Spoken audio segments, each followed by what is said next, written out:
Bertrand, bonsoir. Bonsoir. Alors, dites-nous, de plus en plus, on dit que l'Afrique est le continent de l'espoir. Comment doit-on comprendre cette nouvelle donne?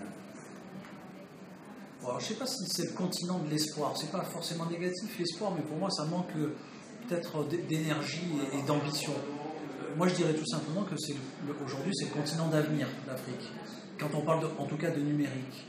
Et je pense que le numérique aujourd'hui, c'est le vecteur qui va permettre à l'Afrique de répondre à la plupart de ses grands enjeux. Le numérique seul ne sera pas suffisant, mais le numérique, c'est la clé pour être capable d'avoir une éducation qui corresponde au grand monde. Vous savez qu'un des enjeux majeurs de l'Afrique, c'est de passer de 1 milliard d'habitants à 2 milliards d'habitants entre maintenant et 2050.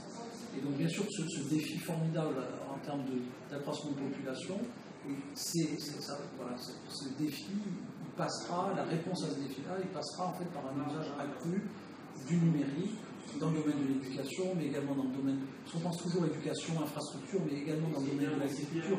Il est absolument évident que si l'agriculture africaine ne se modernise pas, on n'arrivera pas à nourrir en fait toutes les bouches africaines.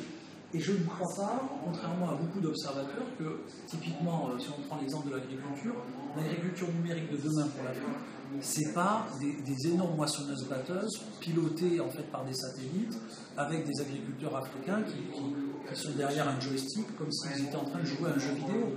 L'agriculture numérique de demain pour l'Afrique, c'est des petits cultivateurs qui ont plein de l'open terre, pas très grands, assez disparates, et par contre, avec un simple iPhone, comme vous faites là, par exemple pour cette interview, et avec des capteurs, être capable de mettre des capteurs dans les champs pour connaître exactement à un moment donné la composition chimique du sol, pour ne pas être obligé de mettre trop d'engrais, mais en mettre quand même suffisamment, et développer finalement une agriculture qui est plus durable, plus biologique, plus tournée vers l'avenir, de mieux organiser la tournée pour faire les irrigations, parce que le sujet, bien sûr, de l'eau, c'est aussi un sujet majeur.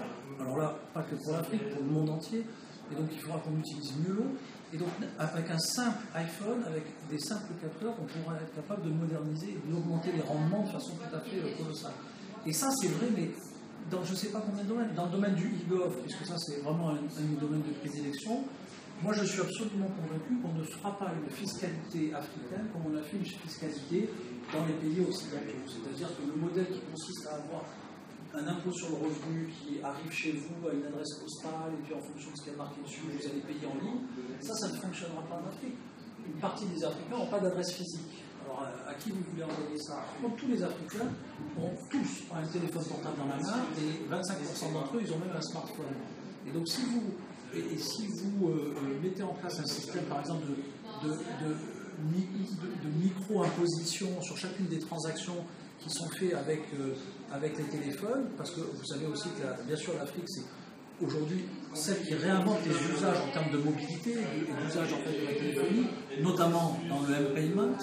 Et bien, dans le domaine du M-Payment, il faut mettre en place une micro-fiscalité et taxer très, très, très légèrement, mais sur chaque transaction. Et ça permettra au gouvernement de faire rentrer dans les caisses des États l'argent nécessaire au développement des pays africains. Parce que si les États ne sont pas capables de prélever l'impôt, ils dépendront toujours de l'aide extérieure. Et un des défis absolument énormes de l'Afrique, c'est bien sûr d'avoir sa propre autosuffisance en termes d'organisation politique et d'organisation administrative. Et donc, le numérique, c'est la clé. Si on regarde tous ces secteurs-là, c'est en bon français, le enabler, c'est l'effet de levier qui va permettre de répondre au grand nombre et à ces grands enjeux.